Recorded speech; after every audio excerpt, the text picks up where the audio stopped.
Hello and welcome. Hopefully just letting people get in at the moment.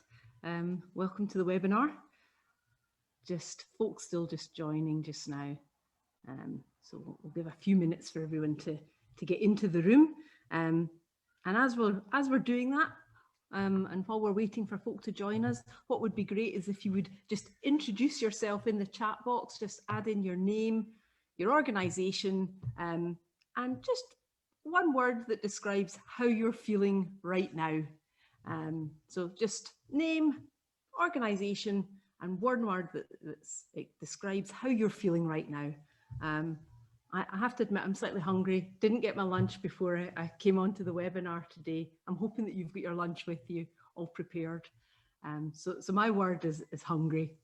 Well, not quite yet, but at some point I will be. So please do introduce yourself. Yes, hi Hannah.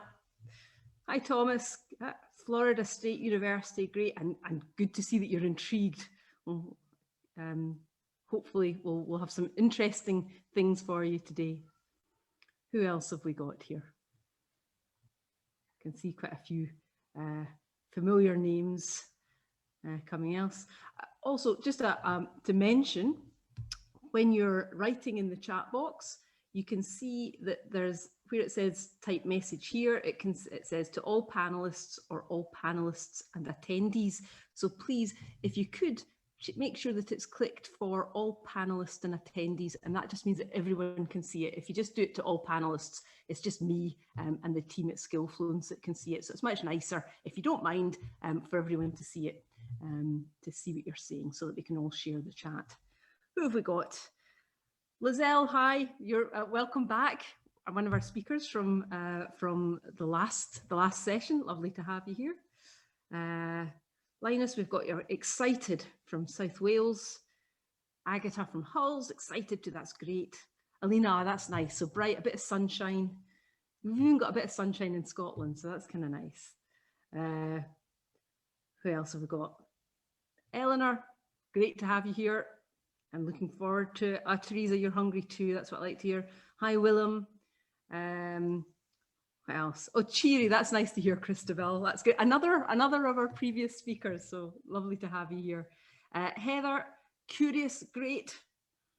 Sandra, oh, you're enjoying the warm sunshine in Dundee. That's nice. Okay, brilliant. Lovely to have so many of you here today. I'm sure more people will join us as we go through, but we're just getting started just now. So just to set the scene a little bit for today's webinar, we've been running these CPD webinars for a couple of years now, since 2019, for anyone that's interested in the development of researchers, whether you work in research or development, commercialisation and tech transfer, maybe you work in knowledge exchange, careers, CDTs and doctoral training partnerships and impact accelerators.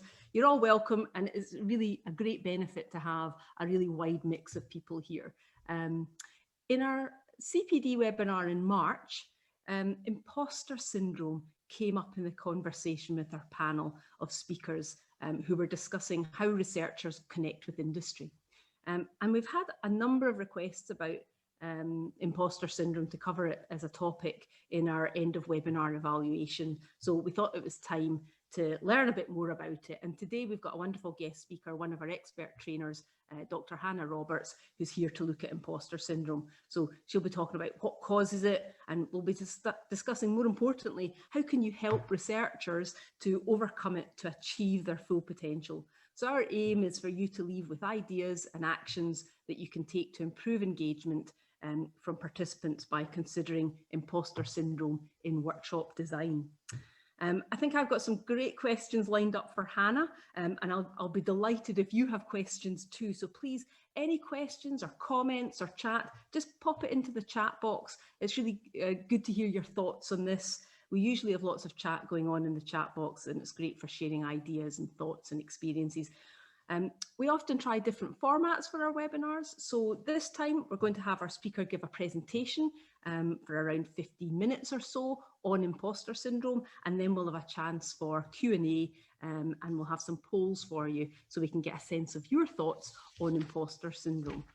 So just to warm you up and hear a little bit more about you before we launch into the webinar, it's always nice to hear from everyone. So this month, we've been running quite a few career programs and career coaching sessions. So careers has been on my mind. So what I'd like to know is what you wanted to be when you were a little kid, say 7 or 8 years old at primary school or junior school or something like that. Can you remember what you wanted to be? Jot it into the chat box. I'm interested to see what you wanted to be when you were little, when you were a wee kid. Please do describe it to a millionaire. Love it. And Heather, has that come true? Are you a scientist now? And same for you, Agatha. Have you become a millionaire? Hannah, a doctor, actress, pop star, writer, teacher. Yeah. Nicola, teacher, great. A photographer of animals in the Amazon. I love the specificity of that. That's fantastic. That's good to hear, Heather. Well done, you. Yeah, I mean, I loved reading, so I wanted to be an author, although astronaut was a close second, a close runner-up, and I guess not mutually exclusive. So, ooh, an animation artist for Warner Brothers, F1 driver. Agatha, you're still working on it. Maybe you're not grown up enough yet. That's maybe it. A magician, a train driver. Yeah, a nurse in France. I love this, brilliant. Lots of great ones. Kiki, you're a footballer. Teresa, Olympic swimmer. Not quite good enough, and a librarian teacher. Lots of interesting ones there. Well, it's still a work in progress, of course.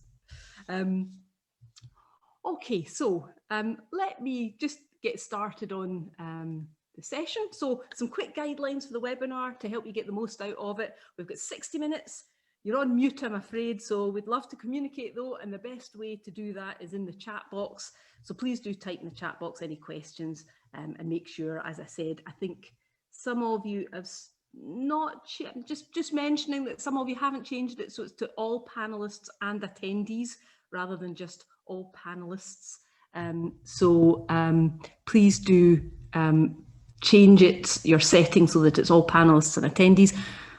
Nicola, I'm putting my sound up. I'm hoping that helps a little bit. Nicola, let me know if that's any better or not. I'm hoping that's working a bit better for, yeah, great. Okay, so we're recording this. The link will be made available after the webinar, so please do share, and you can find all our past webinars on the Skillfluence YouTube channel. If you tweet, please do feel free to share on Twitter, and you can tag us in, and we can be part of the conversation. So the purpose of today, really our goal is to have you pick up some new ideas, maybe some reassurance, perhaps a fresh perspective, a new approach, some practical tips that will allow you to create an action as a result of this that will help you keep moving forward. And I'd be very happy with that, and it would feel like a really good use of an hour if we can manage that. So a little bit about us. Skillfluence started in 2016. Since then, we've trained more than 8,000 researchers, academics and PhD students, and we work with more than 50 universities and research centres across the UK and Europe. Last month alone, we had 12 different expert trainers delivering 60 different sessions to more than 700 participants. So lots going on at the moment, and we've got a really amazing range of trainers, real subject matter experts delivering our programmes. We focus on supporting and developing researchers to look outwards, giving them practical skills in how to communicate, collaborate, innovate, and work with or in industry or business or startups. And of course, to do this effectively, their well-being is hugely important, which is why we felt this was a really great session to have. So basically for us, it's all about helping them make a difference. Right now, we're fully online, but we're usually a bit of a mix of online and in person. So I'm Alison Gray, and as it turns out, I like reading, but not writing. So authorship was never really on the cards, and astronauting was looking pretty unlikely. So I started Skillfluence in 2015, and I've enjoyed developing our reach and range of programs since then. We've got a fantastic team, and 2 of them are here today on chat box duty. So we've got Rachel Clark, our Chief Operating Officer here, and Paula Duffy, our Communications and Marketing Coordinator. So I think that's all the intros from me. Now, before I introduce you to our guest speaker, I've got a question for you all, and we're going to run a poll here, which Paul will hopefully get set up for us. So on a scale of 1 to 10, just going to stop sharing. On a scale of 1 to 10, how confident are you in your ability to recognise imposter syndrome in a researcher? Where 1 is not at all confident and 10 is extremely confident. We'll give you a few seconds to do that. How confident are you in your ability to recognise imposter syndrome in someone else, I suppose, a researcher or someone else? Where 1, not confident at all, 10, supremely confident. Give you another few seconds.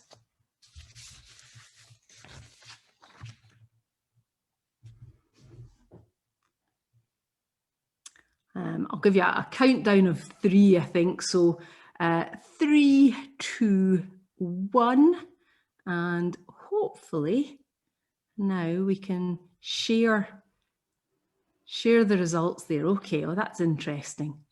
So a definite bell-shaped curve. Well, no, it's a bit of a squiggle, really, isn't it? But there's a few around the 4 mark, and some up towards the 7 and 8. But no one's feeling supremely confident or super confident about it, or quite a range there, I would say. And I think that suggests that it's something that we know about, but we maybe don't understand fully how we can recognise it in others, and sometimes even how we recognise it in ourselves. So hopefully you're all settled in now, lunch in hand, ready to hear from our fantastic speaker today. Please do ask questions, share comments and ideas in the chat box, you know, the idea is to share ideas and information on how we can go beyond imposter syndrome. So please let me introduce our wonderful guest speaker today, Dr. Hannah Roberts. Hannah runs her own consultancy and has been working with Skillfluence since 2019, delivering a number of our most popular workshops. I should share the screen just so that you've, there we go, that's better. She's been delivering some of our most popular workshops. And when we decided that we'd look at imposter syndrome for this webinar, Hannah was my immediate go-to person, as she's got so much interest and knowledge in the topic. So welcome, Hannah. It's lovely to have you here. Oh, thank you so much. I think I'm the right person for the job, probably because I have major imposter syndrome. So that's why you've chosen me for the job. But you know what you're talking about too. So I think, but that brings it alive. I think that kind of like, you know it yourself. And so it helps you have a better understanding of it. So absolutely. No, it's fantastic. So I'm going to hand over to you now for your presentation, which we think will probably be about 15 minutes or so. And then we'll have a chance for Q&A, if that's okay. Sure. So more like workshop style. So you're all still required to participate as well. So let me grab the slides for today. And as Alison said as well, it is really interactive. So with the chat box, remember that you can talk at the level that you feel comfortable with, because I will be asking some challenging questions for self-reflection for yourself. So you can either reply directly to me or the panelists in the chat box, or you can reply to everybody. But obviously, if you reply to everybody, please be aware that everyone can see what you're doing. And unfortunately, I can't get the chat up at the same time. So maybe if someone could just type in the chat box, it will magically appear on my screen as well. That would be super helpful. So hopefully that will happen for me. Good. We'll do that as we're going along anyway. So welcome to the Psychology of Selves, going beyond imposter syndrome, which is definitely, I joke that I have very bad imposter syndrome, but actually I've moved beyond imposter syndrome. So let me explain how to actually do that. So first of all, what is imposter syndrome? Well, really, it's the inability to internalize and own one's successes. And it comprises of 3 different layers as well. So as I'm talking through each layer, if it relates to you personally, then please type the number in the chat box. So this is number 1 for the chat box. The feeling that things have been unearned or undeserved in some way, or the feeling that you might have gotten lucky or even gotten away with something. So when I got to the final year of my PhD, I had a colleague who recommended me for a postdoc. And even though I was the one that showed up for that interview, it was my CV, all that good stuff. I felt that the only reason I really got that position was because of that contact, because of my network, rather than anything that I had done for myself. So that really left me with the feeling that it was unearned in some way. And therefore, I needed to step in and prove myself that I was definitely the person that should have been chosen. So at that period of my life, I definitely slipped into what I call superwoman mode. So I'd love to hear from you. Does number 1 feel familiar to you? Let me see if I can find the chat. Otherwise, I'm going to come back to the chat. Number 1, yes, we have 1. Nicola says 1. Rachel's a yes. Heather's a yes. 100% from Joanna. Oh, good. It's not just me. Phew. Okay, let's go for layer number 2. So layer number 2 is over-crediting other people. So we do things a bit like the Oscars, and we'll say, when somebody kind of says, oh, you did a great job at that, we try to shine a light on other people. We go, oh, well, I couldn't have done it without this person and this person and this person. And what we do over a period of time is we actually train people to look away for us. And over time, we start to resent that. And sometimes we feel isolated. In an extreme case, we might even feel unknown by other people around us. So who here also falls into that trap of over-crediting other people and not taking ownership for your part within all of those successes? So that would be a number 2 in the chat box.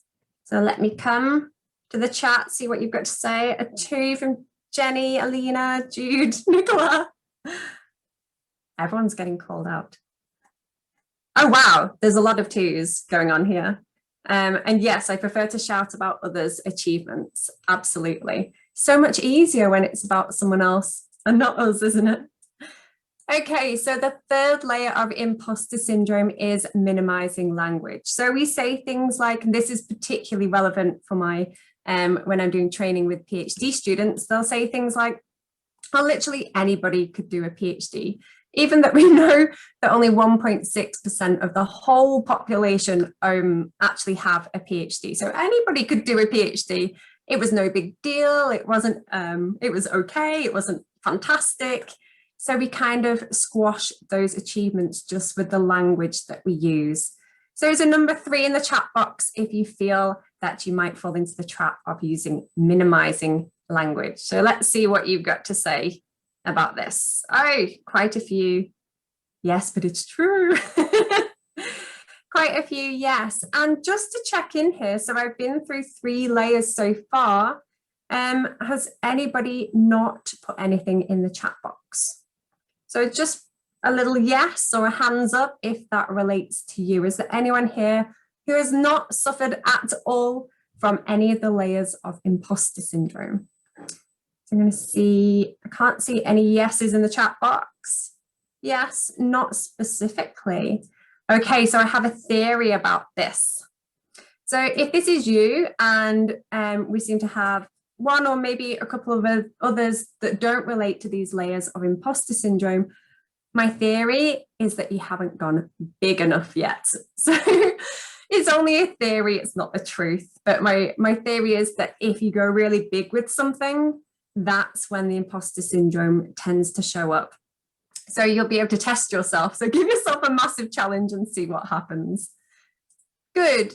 So here are some stats on imposter syndrome. Now, depending on which study you look at, it's estimated that around between 30 to 70% of the population experience some kind of signs and symptoms of imposter syndrome that actually impair their professional performance and eventually contribute to burnout. Now, it's as common among men as it is among women, as common across adolescents all the way to late stage professionals. And I read a study recently that said that 99% of CEOs openly admit to suffering from imposter syndrome, which I thought was incredible.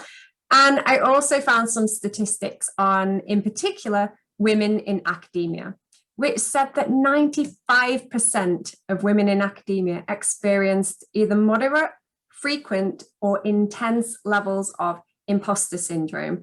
And if you put me back, a decade in time, want to be less wrinkly, but I was one of those as well. And I can definitely attest to having intense levels of imposter syndrome at that time in my life.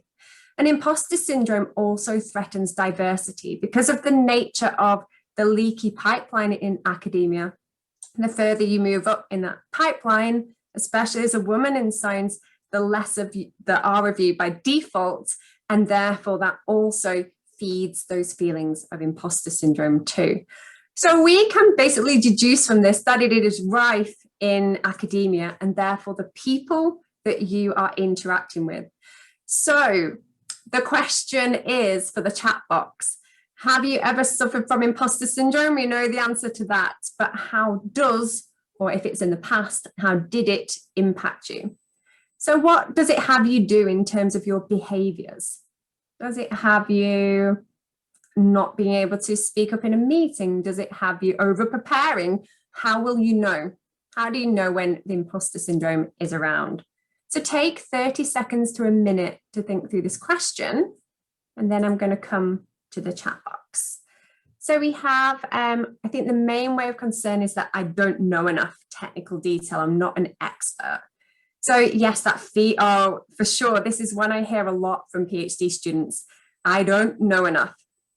And therefore some of the behaviors that they might exhibit are that they feel like they have to read absolutely everything. They really push themselves, or they feel like they have to over prepare, or they worry a lot about what questions they might get asked in meetings. Thomas is saying unhealthy levels of work ethic, so overly working to compensate for the lack of competency. Yes, so you might also, the impact might be in terms of working evenings, weekends, having very little work-life balance or boundaries between work and life. And this is definitely becoming a bit of a theme here. So unhealthy levels of work, quadruple checking things. Yes, I've heard that one a lot from my clients as well. And then second guessing themselves or worrying that they might have missed something in some way. Jamie, oops, that was to all panelists. So felt imposter syndrome through the PhD, went into the Viva, and the total disaster left feeling that it wasn't just a syndrome, that I have been actually an imposter all those 4 years and that I'm not qualified. So having a specific event that happens that almost kind of confirms it in your own mind, and we'll talk about that next. So thank you for that share.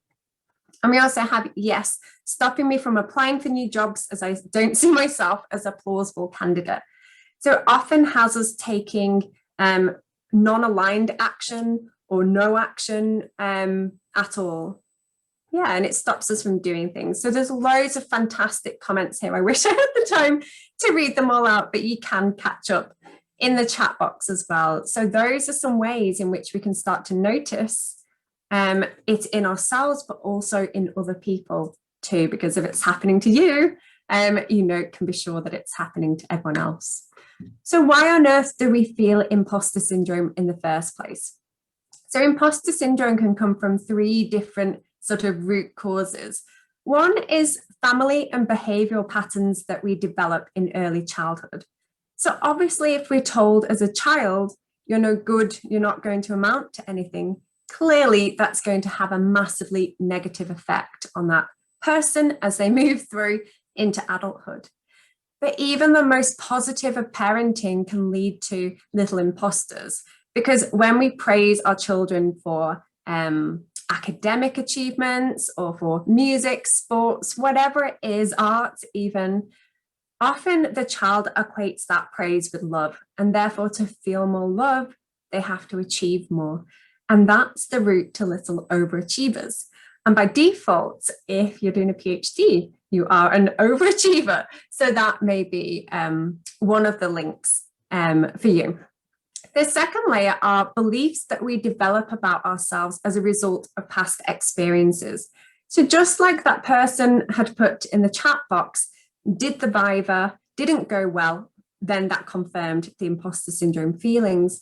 Just in the same way, in the third year of my master's in chemistry, I walked in, I did a third year project. We had to give a presentation on it. It was worth 10% of the marks. I can still firmly remember it etched in my own mind. But I walked into that room and there's two eminent professors laughing and joking. I've got all my, slides on, note cards, shaking hands at the ready. And they just turned around to me and they said, put all your notes down, just tell us about what you did. And it completely threw me. I can even remember the adrenaline sort of draining through my body, the shakes coming on, and I just had to get out of there as fast as possible. I just said one word answers until it was all over. And I remember running out of that building, like crying. And that experience shaped the next decade of my whole life. I would do anything to avoid presenting or speaking up of any kind. So clearly, now I'm a coach and a facilitator, you can move beyond this imposter syndrome and these specific experiences as well. And finally, we have environment, cultural, or institutionalized discrimination. So these are also specific events that happen, but they can also be the soup that we're swimming in the cultural environment within which we work, or within our wider culture within which we actually live as well. So when I was on my second maternity leave, I came back to work and there were 4 of us project managers and scientific project managers in this environment. And I was the most experienced there. And there was a job promotion that came up and I wanted to apply for it. But my boss at that time said, you've got 2 children already and it involves a bit of travel. So I don't think this one's for you. And it was the next pay grade up, and it was, it had my name on it. But those sort of events, while I see that she had obviously my best interest in heart, in her own mind there, what that left me feeling was, she just doesn't think I'm good enough to do it. Clearly she thinks someone else here is better than me. And this is what can happen with imposter syndrome. So imposter syndrome is really a collection. It's not just one, it's a collection of limiting beliefs that we hold to be true about ourselves. They really limit our experience of life. They, as we said, they stop us from taking action. They'll have us procrastinate. They have us taking this non-aligned action, doing things that we don't really want to do. And it obviously causes us unhappiness about you, others, and the world. And they are statements like, I would like to do whatever it is, but anything that comes after the but is a limiting belief. So while I do a quick showreel introduction of who I actually am, I would love for you to think on this question. If you had to answer that statement, I would like to do whatever it is you want to do, but what comes after the but? Think about that and pop it in the chat box. So here's my proper intro. Hi, I'm Hannah. I have a degree, master's, PhD and postdoc in chemistry. I spent 8 years managing large multi-million-pound projects between academia and industry and commercializing that research. As part of one of those commercialization projects, I started a spin-out company with three other female academics, and I was managing director of that company for 2 years. And I did that phase of my life while also having 3 children. And it was on my 3rd maternity leave when I decided to retrain to be a coach and a professional skills trainer. And that's the context within which I'm here with you today. I give you that showreel of highlights because on paper, these are the cherry-picked pieces that we tell people. But the reality of that situation was quite different. I saw myself very differently, and I felt that I only really got to where I got to through sheer grit and determination. And I have to say, when I was on my 2nd maternity leave, and I'm working all my projects on maternity leave for fear that if they get a maternity replacement, that that person is going to be better than me and therefore I'll make myself redundant. I really started to feel like everyone else can do this. Everyone else seems to be able to handle all of this, kids, work, all of this stuff. Why not me? And I started to think that I was deficient in something. But I wasn't deficient in something. It turned out I had an excess of something. And that excess was, of course, Superwoman. So if you go on to follow me on LinkedIn, you'll hear much more about my Superwoman story. So let me check in with you. What beliefs get in the way of you having the life and the impact that you want? So let's see what you've got to say. So I'd like to, but. Okay, we have, I like to reduce my client load and focus on research, but I'm scared to let down my clients and not do enough for them. An interesting one. So I would query that. So are you scared that you'll let clients down? Or are you scared of what will happen if you focus on the research? Have a think. Good. So anyone else answer that question? Pop it in the chat box. Good. Okay, so let's just in conclusion, before we go into the Q&A, let's think about 3 big steps that we can take to start to overcome imposter syndrome. So firstly, the top tool really is becoming aware of the thoughts that are running through our own brain, these what we sometimes refer to as limiting beliefs and emotions, and being able to consciously choose a different perspective. So being able to separate out the truth from the story. So we'll have a stimulus like, I don't know, you get an email from your boss and it says, come and see me now. In fact, answer this question, what do you make that mean? So what's the story that's running through your head right now as I say, you've got an email and it says, come and see me now. Let me see what you've got to say about that in the chat box. I've done something wrong. What have I done? Oh no, what have I done? Exactly. So we create a meaning from that particular scenario, and then we'll attach an emotion to that meaning. So what's the emotion that comes with, oh my goodness, what have I done? What have I not done? Eek. Fear, stress. Yes. So we're probably on the fear, stress, dread, the kind of anxiety scale of the emotional spectrum, shall we say. And then I think one of my students has got into a pickle. Yeah. So we get that email. So we have a trigger. We create a meaning from that trigger. Then we create an emotion that we attach to that particular thoughts that we're having in our brain. So then we take action based on how we think and feel about ourselves. So if you're thinking, oh my goodness, what have I done? Where has it all gone so wrong? And we start to feel anxious. What action do you take? Let me know in the chat box. What action would you take? So for me, if that was me, I might go, my goodness, I need to reread that report, go through all the email, check all the details, see where it all went so wrong. What about for you? So, yeah, cycle through possible outcomes. What will happen if I go and see them? Then work harder, better. Yeah, they're proving. Yes. And I'd be a bit obsessive about the email and check I've not missed anything. Exactly.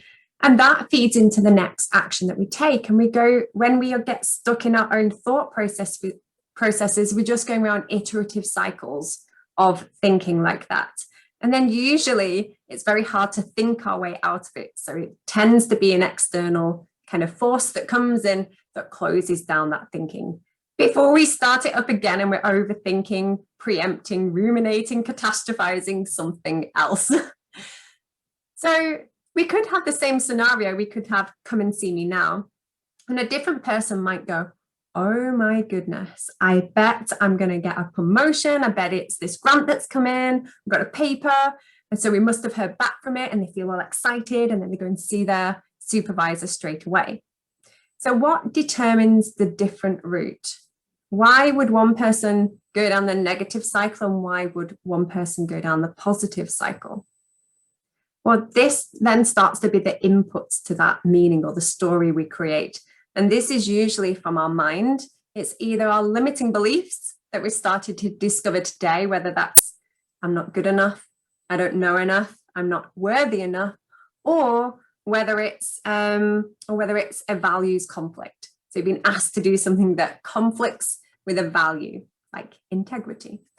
So we can become aware of these thoughts and separate out the truth from the story, because in that scenario, the real truth was you got an email from your supervisor. Everything else is a story that we attach to the truth. The other two pieces then, when we identify these limiting beliefs and emotions that no longer serve you, use processes to let this go. Now, this then starts to become the realm of therapy and coaching.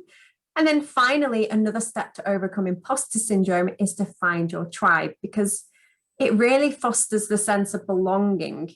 So even if there are no groups within the setting within which you're in, find a group of people, whether that's online or in person, where you can share both wins and losses, and you're going to be supported either way. So I have a great group of mums friends where I know that I can post into that WhatsApp group and they are all there waiting to hold me either way. So I will stop for now, but let me know in the chat box what's really been landing for you from this bit so far. So what's been landing? And then we'll go into some questions. Yeah, that you have a choice on the story. Absolutely. The control, as soon as we create awareness and we create a gap, that's when we have the ability to make a choice from that place. Yeah, good. Perfect. So I'm going to open it up to questions, of course, from Alison, but from all of you who are here. So if you have questions for me, start to think and pop them in the chat box. Brilliant. Thank you so much, Hannah. That was fantastic. It's fascinating. It's such a fascinating subject as well. I love this. So before we move into questions and discussion points, please feel free to pop them into the chat box. But I've got another question for the audience with a poll, and this is about supporting people who have imposter syndrome. So what I'd like to ask is, how confident do you feel in your ability to help and support researchers with imposter syndrome?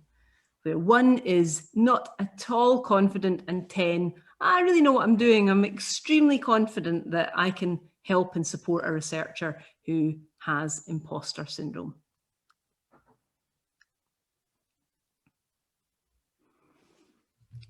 I'll give you a few seconds, and also that'll give folk time to jot things into the chat box as well. How confident are you or do you feel in your ability to help and support researchers with imposter syndrome?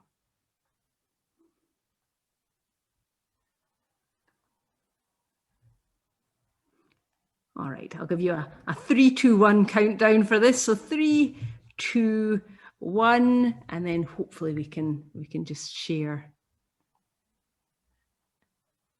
Okay, so we're kind of mostly around about the middle there.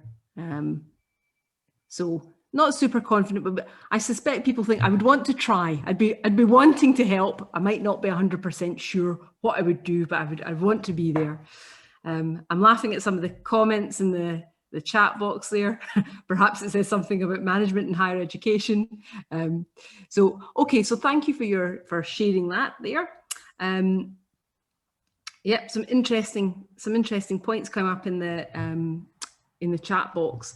But let me come to you, Hannah, now. And it's just such an interesting topic, and that was a really nice kind of introduction to some of the kind of the numbers around it. I think that gives people reassurance, doesn't it? But what I'm interested to know is, what do you think it means to universities if we don't help researchers to manage their imposter syndrome?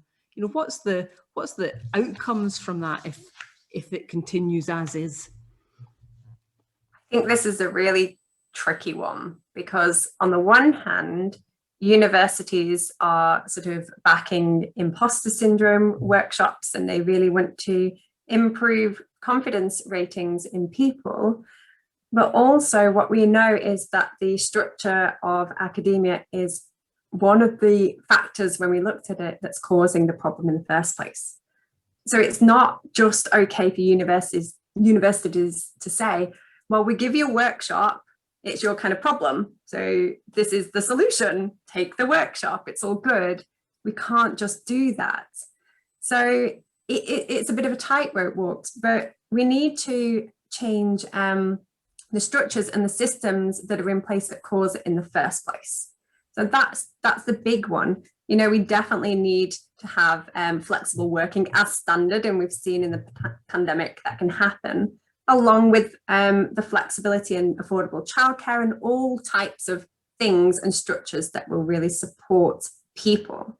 But in order to do that, we need to change the culture, the working environment of the universities in the first place.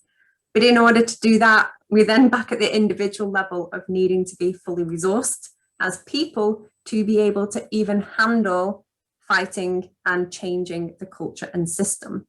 So then that's where imposter syndrome can really make a difference in helping people feel more resourced to make a difference to change the environment. But let's not take away from the fact that it's the environment causing it in the first place. So what happens if we don't? Well, essentially, we can see it in the statistics. So just in chemistry alone, you'll end up with a massive leaky pipeline of, particularly, as you've seen, 95% of women in academia have imposter syndrome. From the stats, you'll see, and you'll start to see that specific groups of people will drop off disproportionately as it goes along. And therefore, the higher up we get, the less diversity that we'll have in those people making the big decisions about how the culture is in that environment. It's a big, massive cycle. And so if we want the top science innovation, we need to have this diverse range of people at the highest levels to create the best science. Yeah, I mean, that makes total sense. You're not getting the best people, and there's that leaky pipeline. It's interesting though, at the beginning, I mean, you sort of said you lose diversity, and yet it sounds like imposter syndrome affects everyone. I mean, or can affect everyone. And it's not more women than men, it's not more young people than more mature people. It's kind of across the board. And so do you think maybe different people respond differently to imposter syndrome? And count themselves out? I think everybody feels it at a different level, but obviously what we saw in the statistics, everyone can feel it, but there are specific groups that feeling intensifies in. And one of these groups was in particular women in academia. Yeah, interesting. Okay, we've got some fab questions, and so I'll go to the chat box. So Agatha's asked, tribe. She gets that that's really important. She's got a very a supportive family and group of friends. But what about people who feel imposter syndrome with their tribe or with their friends? Because that, I mean, quite often it is within your peer group that you feel you're not matching. So how any advice there? I suppose there's two different things that you could do there. One is if you're feeling that in that particular tribe, then is it the wrong tribe? So first of all, you could try a different tribe, or you could even create your own tribe and see who's attracted to that tribe. But also, if this is occurring in lots of different groups that you find yourself in, I would be looking at triggers. So what's the trigger when you show up in a group setting? So if it's that feeling that you are different in some way or not acceptable or whatever the feeling is, that's the thing to work on. So we can actually address these challenges within ourselves as well, so that when we show up in groups, we don't feel so much displaced or out of place. Because if you think about it in tribal views, if you were out of the tribe, you'd probably get eaten by a saber-toothed tiger. So we all have this want to belong, and any feelings of being different in some way will intensify the imposter feeling. Yeah. That's a good point. And we've got Joanna's asked another question really about, when people tell you you know, they're being supportive and they tell you you've done really well, but we dismiss them. And, you know, I'm saying we because I know Joanna's saying it's her, but we know that this is something lots of people do. We just dismiss them. Can you comment on how you might better approach that as an individual? So I think there's two parts to this, actually. One thing that was really helpful for me was learning actually to step out of yourself and see people as other people see you. So when you've got your CV and you're making these statements about yourself, then they're all based on evidence-based facts. So it's not bragging if it's based on facts. So when you can do that, you can sort of value yourself immediately by stepping outside and viewing you as everyone else views you.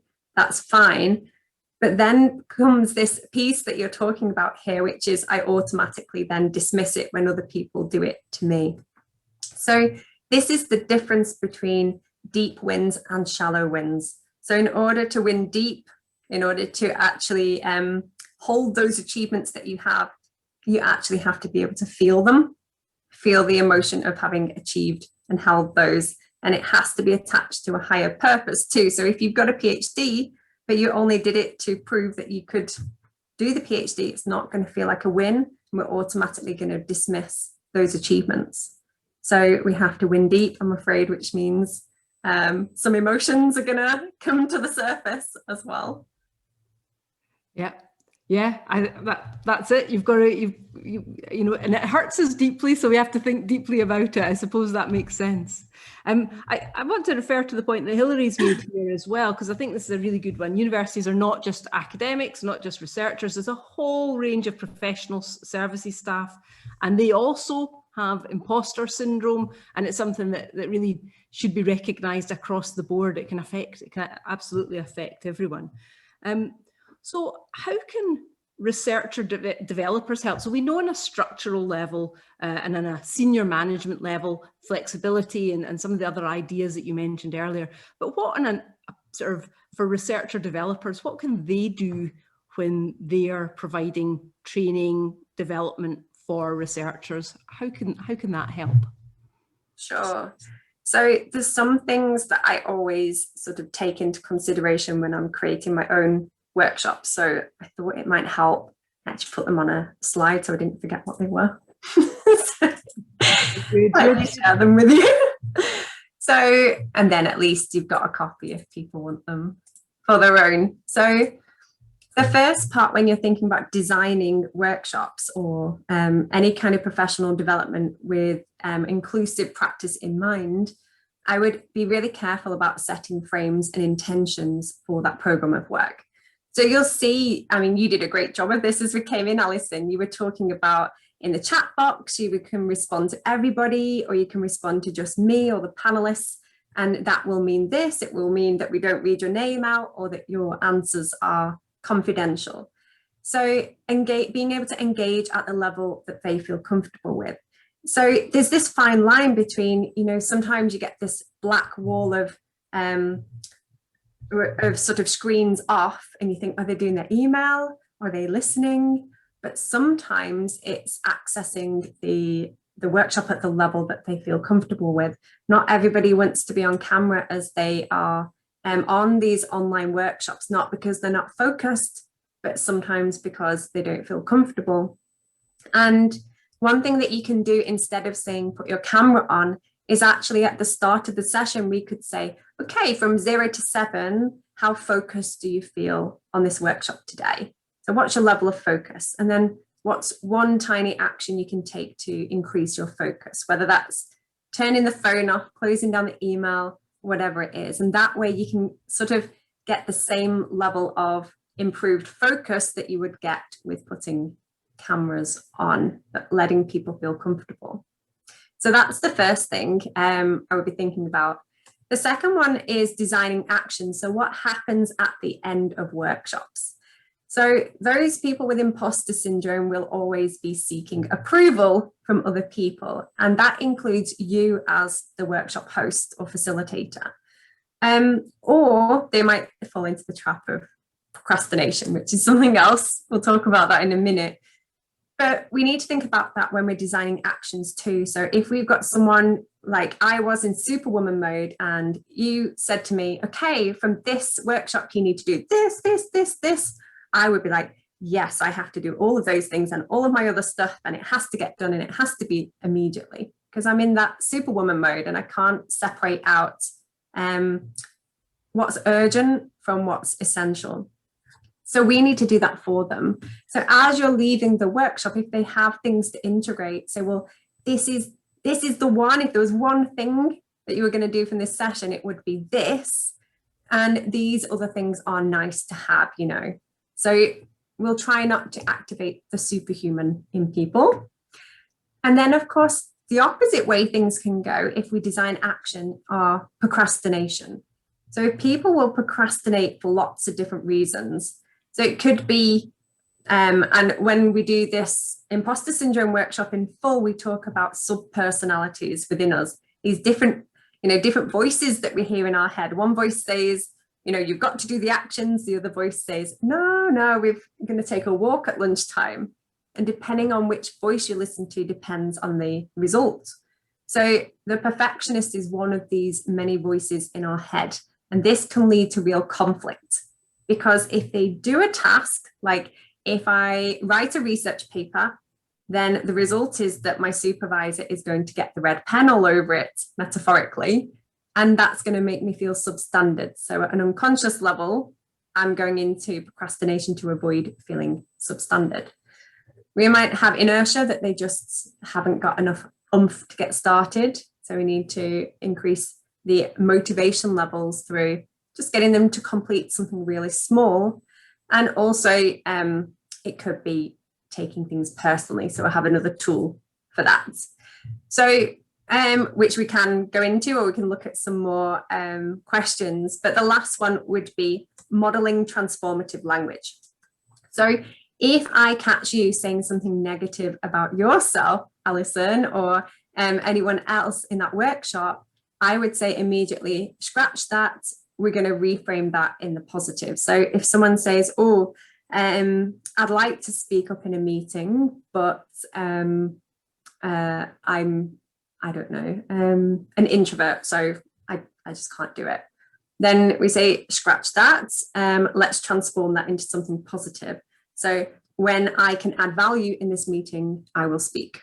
So just getting people to reframe it into the positive, catching yourself doing it, modeling the behavior in front of others, and catching other people do it and helping them to do the same too will go a long way, because they don't actually have to believe the statement.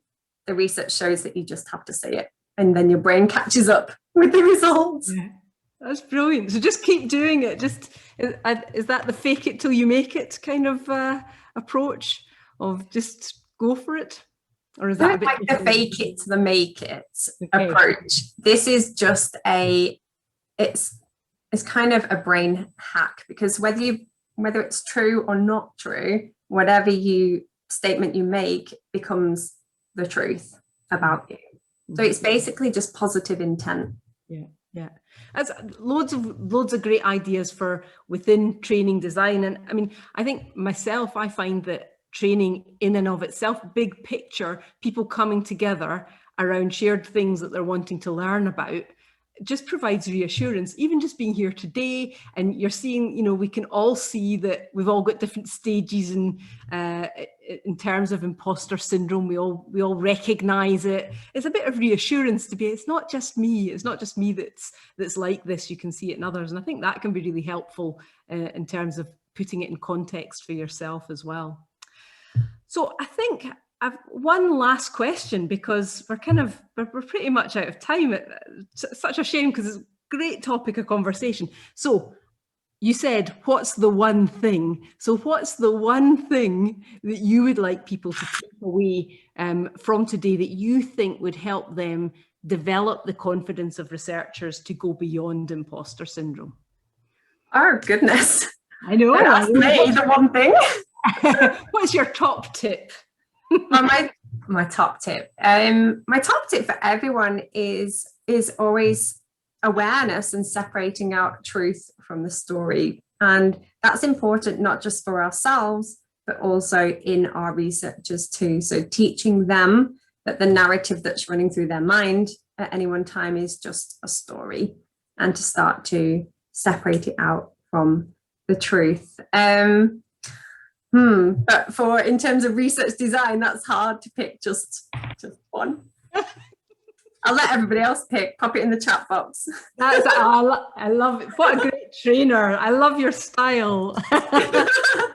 That's what I was always taught. That's a great question. Anyone here got the answer to that? So if anyone does have a key takeaways that we think that you think are useful, then please do jot them into the chat box. There's loads of interesting stuff there. And oh, Evelyn, that sounds like an interesting article. I haven't read it. That sounds a goodie. So I recommend people take a wee look at that.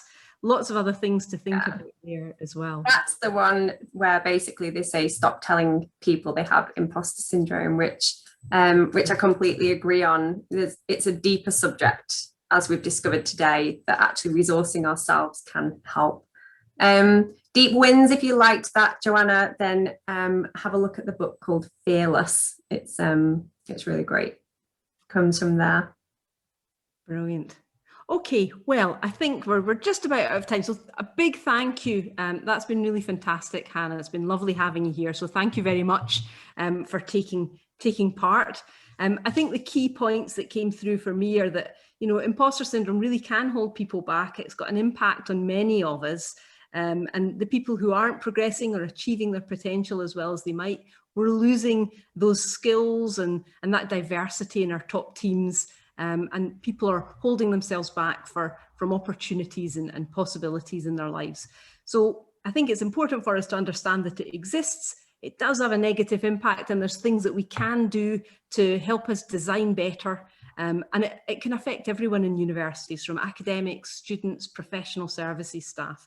And by getting it a bit better, it'll have wide-ranging benefits.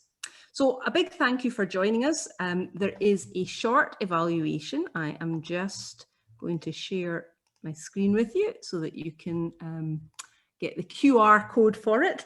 And I'm hoping that maybe someone can jot in the chat box the link for it. If you're using the QR code, you just need to hold your phone camera up to it and it'll automatically take you to the right link so that you can complete the evaluation. 3 questions. It's super short, so not too much to ask of you.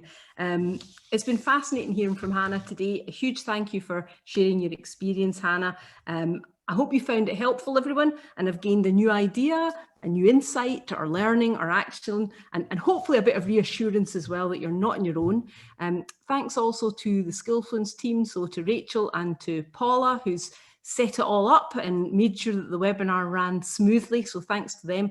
A huge thank you to all of you for joining us, for all the interesting questions and chat. Wish we had longer, but it's great to have had so much input from you all. Please do keep in touch. Feel free to contact me if you've got any questions, training queries, or ideas for future webinars.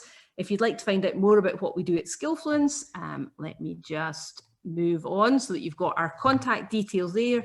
Please do email me at alison@skillfluence.co.uk. We're back in the autumn with our next webinar. Date still to be decided, keeping you on your toes, but we'll be in touch to let you know. And in the meantime, I do hope you all have a really well-earned summer break.